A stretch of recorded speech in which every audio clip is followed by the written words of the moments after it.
Hey guys, welcome to Gear Corner. My name is Kris Barocsi, and today I will talk about the benefits of using pedal distortion instead of amp distortion.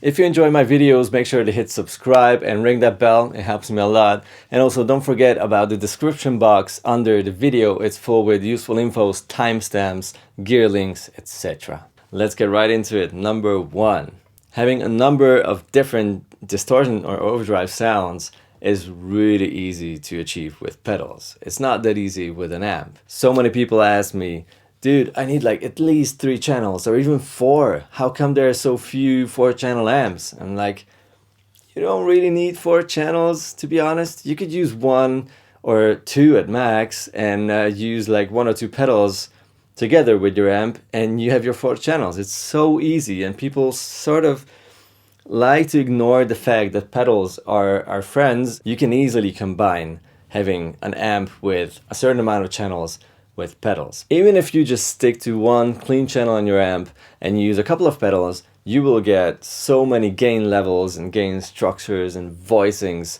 right in front of you. Here's a short example of what I'm talking about. I have 1 guitar, 1 amp with a clean channel, that's the Rev Dynamis 740, and I will have a couple of sounds. So clean is my first sound, my first channel, I guess you could say. Then I have a low gain setting with a pedal, a medium gain with another pedal, a high gain with a third pedal, and a solo boost, like a clean boost on top, to have that option as well in case I want to play leads.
Number 2 is that kind of spongy, sweet, low to mid-gain sound that's really hard to achieve with amps for some reason. I figured having that kind of sound on your pedal board using pedal overdrive is the way to go, because you can swap them out, you can use them whenever you can or want to use them, but you're not forced to stick to that sound.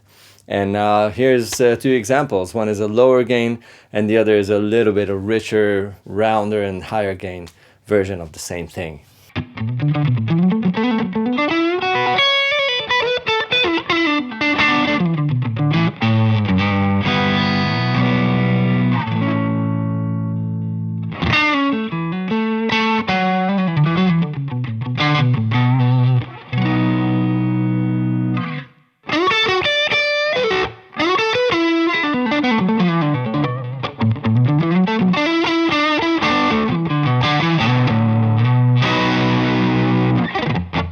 In case you're interested in other pedals that do this kind of sweet, spongy kind of low gain sound, let me know in the comment section. I'll get back to you.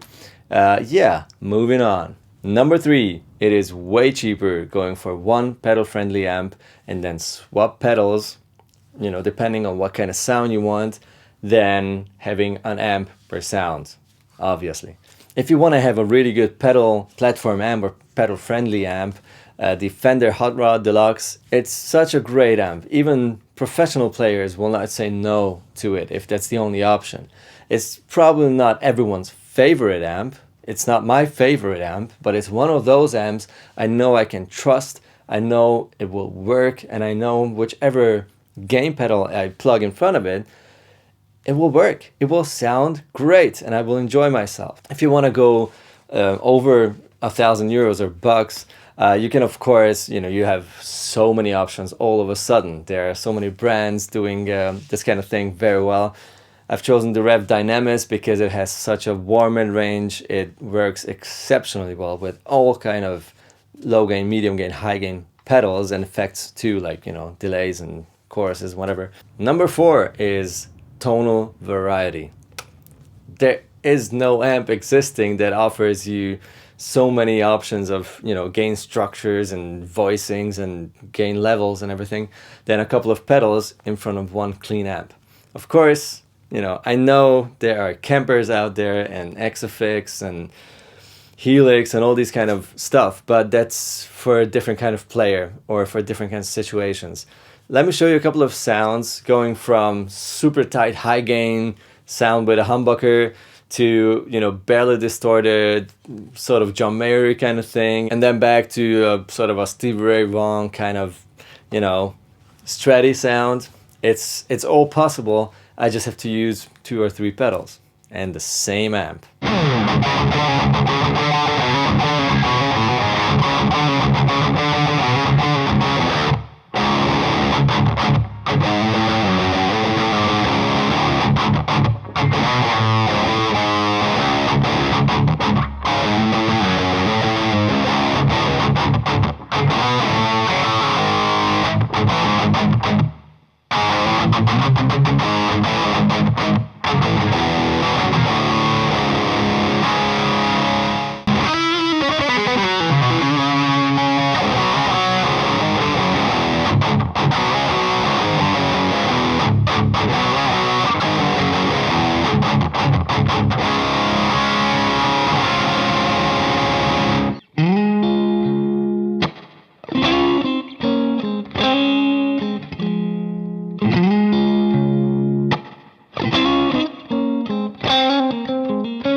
Also, don't forget about the option of stacking pedals.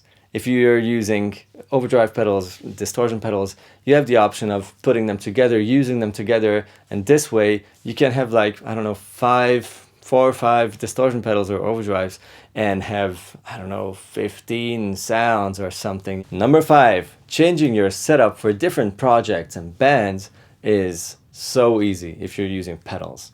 You can stick to your same few guitars, you can stick to that one amp, if it's a combo or a head, doesn't matter, and just change 2 or 3 pedals on your board, or have 2 different boards for 2 different projects, and you're ready to go to rehearse and to play and have fun. And here's a +1 for you. This is sort of the practical side of it, so it's not very fancy and rock and roll, but still, pedals take way less real estate. If you don't have the space at home or in your car to fit in, a number of amps, you can still find a small box where you throw in those pedals you want to stick to, and will offer different kind of distortion for you. So it's just a useful thing, and it's obvious too, but still many people don't really take this seriously.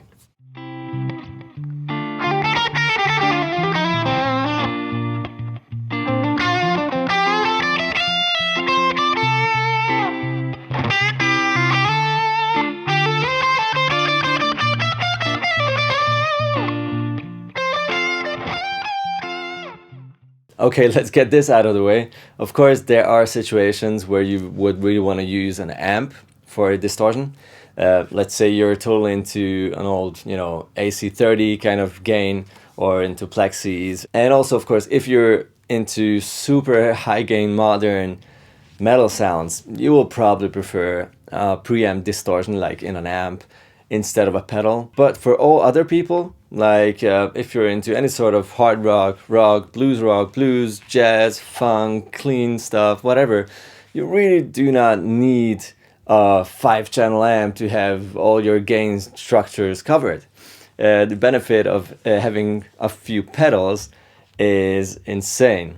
I hope you enjoyed this episode, and let me know what you think. Give me a thumbs up, or just hit me with a comment, and we'll see each other very soon. Check out all of those videos, and see you very soon. Bye.